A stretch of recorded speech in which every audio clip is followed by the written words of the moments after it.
Hi everyone, and welcome to another session of reading. The focus for this session is formal language. Whenever we write an application to attain any type of position, it's a formal event that requires formal language. And usually we are judged as applicants on the language that we use, our grammar, and our punctuation. The reader can make many inferences about our intelligence or our level of education based on the way we have written an application. So it's really important that we do our best to use formal language. On a side note, one principal that I met in the past told me that if they see one spelling mistake in a teacher job application, they throw it straight into the bin. Again, super important to be able to use formal language when writing an application. All right, I'm going to read through this paragraph and identify the formal language, and then we're going to think of, well, what is the informal version of this word?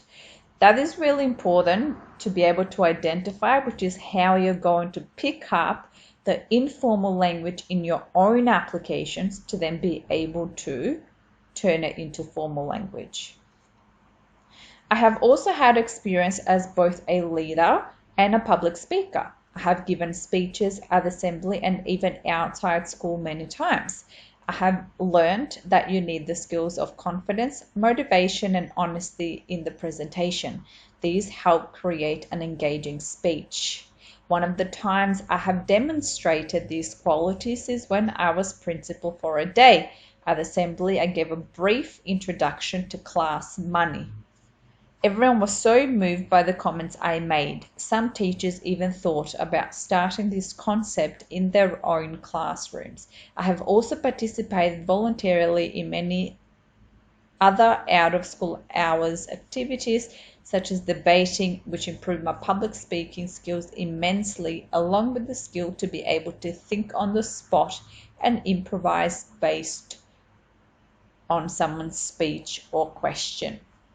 So some of the language I have highlighted is engaging.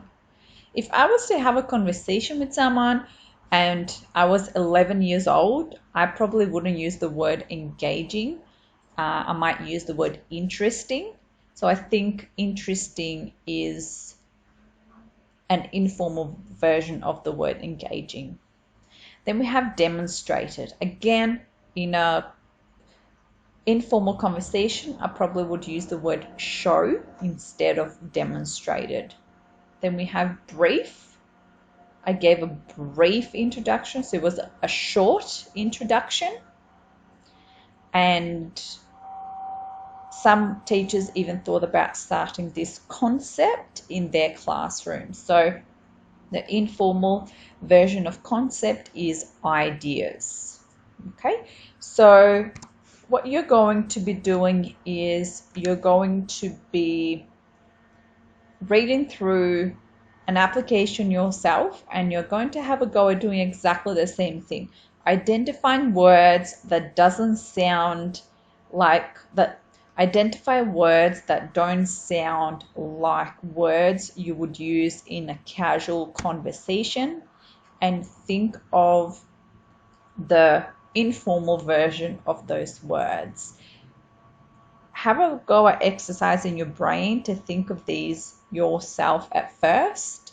If you're really struggling, you can always use a thesaurus to find that informal version of the word.